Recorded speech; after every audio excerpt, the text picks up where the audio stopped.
Oraciones de intercesión, oraciones de echar fuera demonios. Porque Jesús lo único que hacía era ir y decirle, enviaba a los demonios a los cerdos, pumba, se terminaban los demonios. Y se iban con los cerdos, se iban al despeñadero y se terminaba. Nosotros, en este momento, teniendo la información que tenemos, que están los reptilianos, que de los reptilianos baja todo el resto de las... Que somos hormiguitas. Claro, que somos las hormiguitas, somos los últimos de los de abajo, pero a su vez somos dioses. Nosotros tenemos autoridad en nombre de... ¿Seguimos teniendo la autoridad en nombre de Jesús? O, a ver, porque por ejemplo, no sé, yo he dicho... Eso me lo dijo él el otro día. A ver, dale. Si no me recuerdo mal, que algo parecido le habíamos preguntado con Oriana de todo el tema este que se está generando ahora y con el internet se está fomentando, de las manifestaciones, de los amarres, de la energía negativa que te influye. Él, si no me equivoco, lo que me había dicho era que ellos van a entrar si vos le das lugar. Depende de tu estado mental, si vos lo dejas Claro, pasar o no. Está bien, pero mi pregunta es, si yo, por ejemplo, yo estoy viendo que en determinada situación en mi vida, en mi casa, en mi familia, en mi entorno, pues decís, acá está la oscuridad en mi casa. En esta situación no hay luz en mi casa, hay oscuridad. Yo tengo autoridad en el nombre, mi autoridad sigue siendo en el nombre de Jesús, ¿echaré fuera demonios o...? El dilema es que siempre hemos tenido la autoridad, Pero la sino tengo... que no lo sabíamos. Bien, pero la cosa ¿es en el nombre de Jesús? Lo que pasa es que el concepto del nombre de Jesús, cuando se habla en términos del nombre de Jesús, es programación neurolingüística. Es porque cuando utilizas la palabra Jesús, viene automáticamente una memoria, Sí. un concepto, una idea, Sí. y eso te empodera, Tal cual. porque hay un icono. Sí. Entonces tú conectas con el icono y eso te hace sentir empoderado. Sí. Pero si no estuviese el icono, tú desconfías de ti mismo. Por eso si Jesús le hubiese dicho a la gente, confíen en ustedes mismos, carece de sentido porque la gente no se ama a sí misma. No confían en sí misma, no creen en sí misma. El principal problema del ser humano es que se cree que es el último del eslabón de la cadena, cuando en realidad es el primero. De hecho, nosotros estamos por encima de los reptilianos. Nosotros vinimos al universo como los dioses creadores del universo. Pero elegimos la forma más baja por la experiencia que queríamos desarrollar. Entonces, el principio elemental que trabaja la oscuridad en esta galaxia es hacernos pensar que nosotros somos la parte más baja del eslabón. Cuando en realidad no se trata de eso, sino que nosotros elegimos estar en cuerpos mortales porque queríamos aprender las experiencias mortales. Pero en realidad, Bien. nosotros si conectamos con quién somos, los propios demonios ni siquiera se acercarían a nosotros porque saben que los podemos mandar a su plano de realidad. Ese es el asunto. Cuando el ser humano no se conoce a sí mismo, no se reconoce, ellos aprovechan esas circunstancias. ¿La oscuridad de dónde arrancó la oscuridad? La oscuridad no es algo malo, la oscuridad es simplemente la ausencia de autoconciencia. Bien.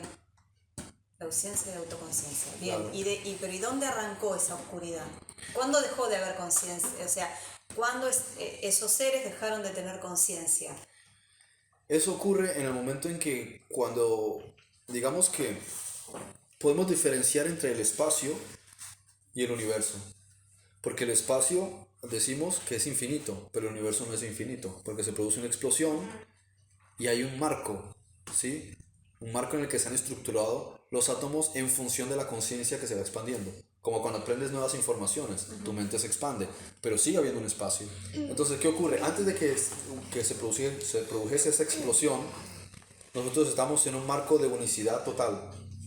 Había diferentes jerarquías de nivel, pero se lleva siendo una unicidad. Es como, esta es la casa, tú puedes estar en tu habitación, yo en la mía, pero en la misma casa. Entonces aquí era lo mismo. ¿Qué ocurre? Cuando se produce la idea de espacio, para que entre esta explosión de luz, ¿quién la va a producir? Nosotros. Nosotros somos los que vamos a entrar a este universo y vamos a empezar a replegar todo el holograma y todos los juegos y todas las estructuras y todos los parámetros. En el momento en que eso va a ocurrir, se introduce en nuestra mente colectiva la idea de no seguir el patrón a través del cual se generaban los universos, la unicidad, sino la idea de un juego diferente. En este juego, a diferencia de los otros universos, nosotros estaríamos desconectados de la fuente a nivel consciente, pero nunca hemos estado desconectados. Siempre estamos conectados. Simplemente a nivel consciente no te das cuenta hasta que ya llegas a que ya empiezas el proceso de evolución hacia la cuarta densidad. Dices, Pero espera, en realidad todos somos uno. En realidad el universo no existe. O sea, cuando empiezas en ese proceso, a partir de ahora que recuerdas, vuelves a la autoconciencia, vuelves a la fuente, pero nunca te fuiste. Simplemente es cuando despiertas de un sueño. Siempre estabas en el sillón dormida, pero en el sueño tú pensabas que estabas peleando, cayéndote de los demonios, pero estabas dormida. Nunca te fuiste de la cama. Entonces, ¿qué ocurrió en el momento que se produce, justo un instante antes de que se produzca esa explosión? Si podemos hablar en términos de tiempo, porque no había tiempo. Llega esta idea a la mente colectiva, el entramado que nosotros pertenecemos, y es, ¿qué pasaría si no seguimos la misma línea, ¿sí? Sino que nos inventamos un concepto de universo dual, en el que exista la posibilidad de estar desconectados y estar separados? O sea, todas estas cosas que vemos en el universo, el sufrimiento, la muerte, la enfermedad, el dolor, el desapego, bueno, no desapego, el dolor a la pérdida. Si todas estas cuestiones, la parte emocional tan marcada, por ejemplo, que tenemos nosotros en tercera densidad, que somos tan emocionales, si lo vemos desde el punto de vista psicológico o analítico, diríamos, bueno, eso es lo que le da sabor a la existencia. Pero si lo vemos desde el punto de vista emocional, fue una muy mala idea. Entonces, ¿qué es esa idea? La podemos llamar el ego. O sea que el ego aparece en un instante justo antes de que explote ese Big Bang y nosotros entremos, porque el Big Bang no es más que llegó la idea de todo y se materializa y se empieza a materializar progresivamente en este espacio, ¿sí? Lo que nosotros llamamos nuestro universo, lo que la Biblia llama el cosmos. Entonces ese es lo que apareció en ese momento, pero no apareció porque era, ¿cómo se podría decir?, independiente de nosotros, sino es una idea. ¿Qué pasaría? Pero como somos, como conciencia, tan poderosos como mente, se vuelve una especie de egregor, se vuelve una especie de conciencia individual, y por eso hablamos de forma abstracta del ego, pero también la satanizan. Por eso Satán no es otra cosa que una personificación de esta misma idea. Los hebreos decían Satán, pero O sea, no por decimos ejemplo, ego. en este caso, los reptilianos estarían siendo seres que estarían siendo manejados por su ego, ¿o no? Sí, O totalmente. es otra cosa. Totalmente, son totalmente ego. Ego. Totalmente ego. Pero ¿qué ocurre? Cuando se produce la explosión de este universo, se materializan las pautas del juego. Entonces, ¿qué se materializa? Si es dual, hay una jerarquía dual, y en la cúspide de la jerarquía dual están los reptilianos.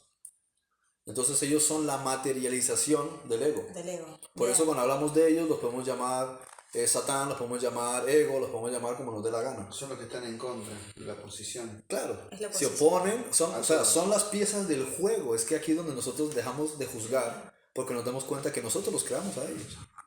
Sin ellos este universo no tendría sentido. Y de hecho hablamos en términos de universo. Bien, ellos Pero en también realidad pasarían a ser... ellos ni siquiera, no tengo conocimiento de que ni siquiera estén influyendo en otras galaxias. O sea, el asunto de los reptilianos es tener una parte concreta de esta galaxia. O sea, no sé cuántas, creo que son como 100.000 millones de galaxias que hay en este universo. En consecuencia, ellos tienen sus propias películas que están experimentando. Y cada galaxia sus propios sistemas con sus propias películas. Pero como es una película del ego, ellos tendrán sus propias personificaciones, sus propios problemas. Andrómeda, por ejemplo, hace millones de años tuvo problemas con materializaciones o conceptualizaciones del ego en su propio nivel. De manera que vas a ver siempre la misma película en cualquier nivel, pero con diferentes actores. Ahora en nuestra parte de la galaxia son los reptilianos, pero a lo mejor en otra galaxia, en una galaxia muy muy lejana, hace mucho mucho tiempo, Star Wars. Claro, y es la misma historia, tienen sus propios problemas, sus propias historias, su proceso evolutivo, y hay otros que serán malos, que a lo mejor son como el de Predator, otros serán insectos, pero algo tiene que materializar en esa película, en esa galaxia, y será su propio problema y su propio proceso evolutivo hasta que vuelvan a la fuente. Son diferentes esquemas, pero siempre se repite como un fractal. Esto aquí es imagen de esto, y esto aquí es imagen de esto, y esto aquí es imagen de esto. Igual, y ahí está el asunto del Jardín del Edén. El Jardín del Edén es el relato original del que se desprenden las mismas historias en diferentes planetas, en diferentes épocas. Porque ahí está la serpiente del Edén, que es el ego. El ego fue el que se metió en el Jardín del Edén. ¿Qué es el Jardín del Edén? Nuestro estado antes de que explotase el Big Bang. Ese era el Jardín Y del Edén. el objetivo es volver a ese estado. Volver a la fuente, en la que ya no es serpiente. Fred, de ahí, a nosotros, no sé, que me parece Johnny también, pero por ahí hablo yo. En el libro del Antiguo Testamento, en Ezequiel 28, en la parte cuando habla que dice dile al rey de Tiro, así dice, dile al rey de Tiro que por la multitud de tus contrataciones, ubicás Ezequiel, bueno, puede ser que en algún momento ese conjunto de esos satán, de esos que estaban en contra, pudieron haber hecho tipo una tranza o un convenio con los reptilianos, con esto, con el otro, para que vinieran a este planeta. ¿Fue ahí en Ezequiel 28? ¿Por eso si vinieron y se ensañaron con este planeta? ¿O eso fue de antes que ya interactuaban con este planeta? Primero que todo, veamos las cosas a modo fractal. Nuestro planeta no es el único. Pero lo que ocurre aquí es imagen de lo que ocurre en otro planeta, o ya ocurrió o ocurrirá. De hecho, nosotros vamos a ser ayudadores dentro de mucho tiempo a otros planetas. ¿Sí? Y ya o ocurrió en otra galaxia, o está ocurriendo u ocurrirá.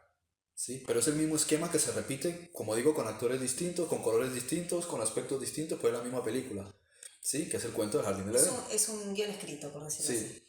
Y el guión como Matrix, como no sé si iba en la última película, pero es como un guión. No, todavía no. Pero al final ves, uno hace de Eva, el otro hace de Adán, el otro hace de serpiente, el otro hace de árbol, el otro hace de jardín, y al final la misma cosa, otro hace de Abel, otro hace de Caín, otro hace de Set, y es el mismo esquema. Todo lo que es el libro del Génesis es un esquema que se repite, pero no desde el punto de vista literal necesariamente, sino es conceptual, con diferentes actores, pero es el mismo patrón que se repite.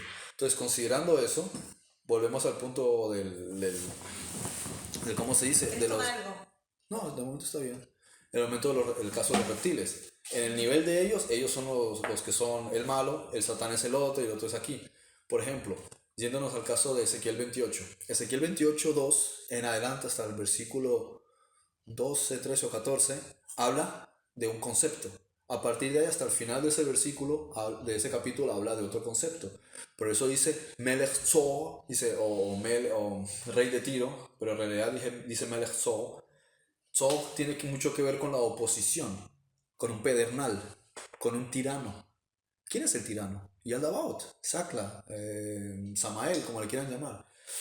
Pero después también dice, habla del Nagid Tzor, o le llaman príncipe o principal de Tzor, volviendo a lo mismo, porque uno es el concepto de Melech o de rey y el otro de Nagid o de príncipe. Obsérvalo en el texto que te dice rey de Tiro, pero después dice príncipe de Tiro. No es lo mismo. Entonces, uno hace de Melech y otro hace de Nagid. Pero eso también tiene sus significados en lengua hebrea un poco más profundo. O sea, no es que la gente que habla hebreo sabe todas estas cosas, no. No tienen ni idea, la mayoría no tienen ni idea. Solo los que profundizan mucho sobre Cábala, y aún así eso tampoco es seguridad de que entiendan esto. Pero a lo que voy, habla de un esquema y otro del otro esquema. ¿Cuál es la diferencia entre los dos esquemas? El uno está hablando de Yaldabaoth y el otro esquema está hablando de Lucifer. Hablamos de Lucifer en términos de la mitología, ¿no? Porque no se llama Lucifer. Entonces... Jezabela, Dabela, algo así se llama. ¿Cómo? No, el Lucifer se llama...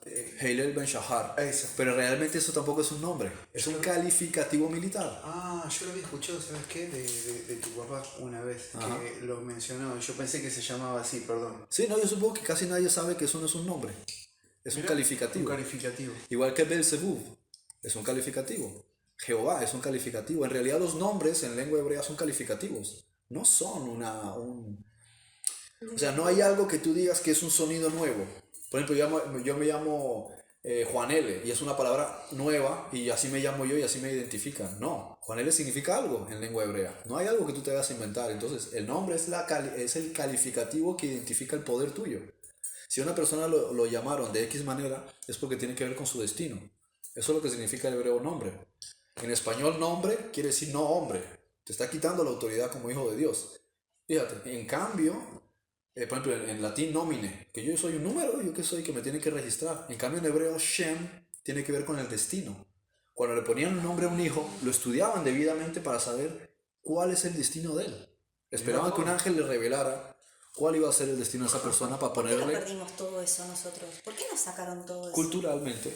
Porque no como me viene de la sacas. escuela católica... Perdón, claro, pero me sale del alma. claro, que como viene de escuela católica, te obliga a poner tu nombre católico. José, María... Sí, en no un sé momento qué. se sabe el calendario. Sí, Capaz claro. que por eso dice la palabra que después un día vas a tener, yo me acuerdo, vas a tener una piedrita que vas a saber tu verdadero nombre. Sí, y tendrás un nombre nuevo. Y si tendrás un nombre ¿Qué quiere nuevo. decir? Es una identidad nueva. ¿Qué es la identidad Mira, nueva? Un mira. propósito nuevo. Me da todo piel de gallina. Porque tu nombre en realidad está asociado con tu propósito. En otras palabras, entonces tus padres te pudieron haber puesto un nombre, pero ese no es el nombre que tú tienes en términos espirituales. Claro. Pero el nombre no es el sonido. Por eso el nombre de Jesús no es el sonido Jesús, porque Jesús no significa nada en hebreo. Es Yeshua o Yeshua, pero Jesús no significa nada. Sí, igual que Cristo tampoco significa nada, es una palabra griega. Viene del hebreo Mashiach. ¿Qué tiene que ver Mashiach con Christos? ¿Sí? El propio sonido no guarda relación. Y no es el nombre de Jesús, porque mucha gente se llamaba Joshua. Pero por Por ejemplo, mesiánico. el Barrabás se llamaba Jesús. Entonces dice, ¿a quién quiere que crucifique? ¿A Jesús de Barrabás o a Jesús de Nazaret? Los dos se llaman Jesús, o sea, los dos se llaman Yeshua. Mucha gente se llama Yeshua. Entonces el nombre en sí no significa nada, salvo que lo analices en términos hebreos.